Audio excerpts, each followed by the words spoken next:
Spellweaver just got a huge buff, so of course I've cooked up a new comp. This comp has monstrous scaling, loads of carries to pick from, and it's incredibly easy to play. Now, I call this Gragas reroll for a few reasons, but this comp is so flexible and reliable that you can reroll many different units at the same time. And even if you don't hit everything, this comp can just feel unbeatable because it has so much raw ability power. But why is Gragas the core of this comp? Which items are turbo best in slot for these units? And is this comp a meta contender? But if you don't want to get banned by Vanguard, make sure you subscribe.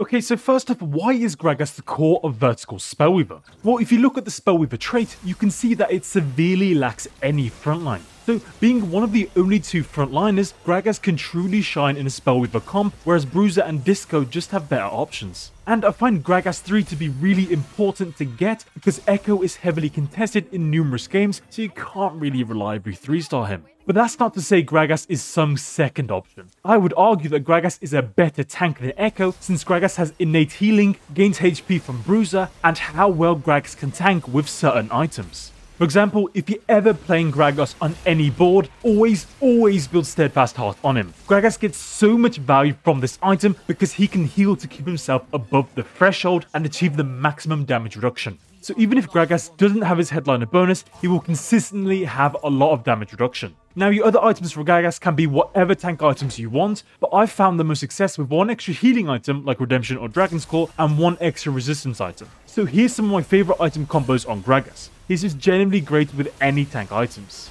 But from experience, I will say that Gragas is particularly unkillable with Bramble, Dragon's Claw, and Steadfast Heart. I have tried carry items on Gragas for many streams, and it didn't really work out because Gragas really needs tankiness to be able to survive. Unironically, tank Gragas deals way more damage than carry Gragas because with tank items, Gragas can actually survive for much longer in combat. Anyway, since the goal is to play Vertical Spellweaver, what you need to do is find a Spellweaver headliner. So generally what you want to do is once you level 6, you can roll for any headliner Spellweaver you see between Lulu, Seraphine, Gragas, and Echo. I find that Seraphine is the best option because she has better item flexibility and her headliner bonus is the most impactful, but any of the other options are still great. Although I find that Echo is usually contested, so 3-starring him can be very rough. But a 3-star tank, be it Echo or Gragas or even Set, is really important so your backline can scale, but I've still won games where my only 3-star was Seraphine. But generally, here's the game plan. Play your early game as usual. Buy any headliner you see and play around them to preserve HP until you're level 6. And at that point, you can sell your headliner to find a Spellweaver headliner. But in the meantime, pick up any Spellweaver you see, including Annie, and then go level 7 so you can start re-rolling. And this is generally what your level 7 board will look like, with the Spellweaver chosen being Seraphine, Lulu, Echo, or Gragman. Then once you've hit the 3-stars you want, generally all you need is one tank and one carry 3-starred, then you can transition into 7 Spellweaver at level 8. And then you can replace Zac with Alawi and Annie with Sona as soon as you hit. And then if you get to level 9, you can either play Ziggs or Kiana. Now, what's great about Spellweaver is that many of your carries, Ahri, Lulu, and Seraphine, share the same best-in-slot items. So you can always slam any of those items in the early game and find a carry who can use them in the late game. And in the early game, you're playing Superfan, so you have an extra item that pulls you ahead of players in your lobby. But late game, Superfan isn't that valuable, and the Superfan units are just paper frontline into some late game boards. Speaking of, you don't really need to play Lilia at level 8. You can just drop her for Blitz because Blitz is a better frontliner. But that also means that this comp can use either a KDA spat or a true damage spat very well, since that allows you to drop Lilia but keep KDA or activate Echo's blink bonus. And even if she's itemless, Heal Sona is still great to keep your board sustained. Ooh, I probably should mention Annie Spellweaver actually. You can play around 7 Spellweaver Annie, but she does fall off a bit compared to Seraphine and Lulu. But generally, this is what your board will look like if you're playing around 7 Spellweaver Annie. But again, I would say that Seraphine and Lulu are far better options. But now, let's talk about some of the augments. Of course, since this comp can be extremely reroll heavy, augments that enable that are great. So that's your generic reroll augments. I've not had a chance to try it, but I think March of Progress would be amazing for this comp. Likewise, return on investment is particularly great because you can hit the higher breakpoints of Spellweaver sooner and play a much stronger level 8 board with more legendaries or tanks.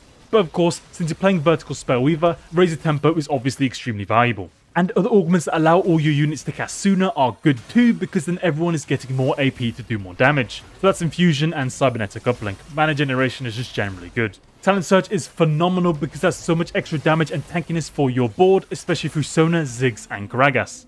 But you can't really go wrong with any augment that grants extra items, because this comp scales insanely well with more items because of how many carries there can be. Definitely keep your eye out for binary airdrop, because that augment is actually bonkers on this board. Lastly, any Jeweled Lotus is great because your entire board will deal way more damage. Even Gragas with Steadfast Heart granting an extra crit chance. But this comp has one of the highest ceilings in this current set if you can hit everything. And that's probably the biggest problem with this comp, is that many units like Echo, Ori and Seraphine can often be contested. But that's also why I love the core of Gragas and Lulu so much. No one can test these units, and so in turn it's really easy to 3-star them. I do think that a 3-star damage carry is necessary to win against some of the higher capped boards, but you can still get a top 3 with an Ori too. This comp is extremely straightforward, and I'm expecting it to beat many lobbies because of how capped it can get. So if you play this comp or you play against it, let me know how it goes. But let me apologize for how long it took me to make this video. I kept on getting permabanned on the PvE. That was rough, but it's sorted now. So I'll be playing the PvE more on stream to see what's in the last patch or the for fun patch of set 10. And this is my last comp guide of set 10. And that makes me kind of sad, I'm not gonna lie. I've had such bangers like the Xante, the Garen, the Lulu, and yeah, it's kind of sad. I was gonna make another one around Evelyn and Edgelords called Edgelyn Reroll, but that was mostly a meme, so I decided not to. But now I'll pass over the questions to you guys. What do you think about Vertical Spellweaver? Will it make an impact on the meta? Which of my comps did you enjoy playing the most in set 10? And are you looking forward to the for fun patch? Let me know in the comments, and remember to subscribe. Anyway, check out these other videos if you want to see more from me, and as always, thank you for watching, and I'll catch you in the next one.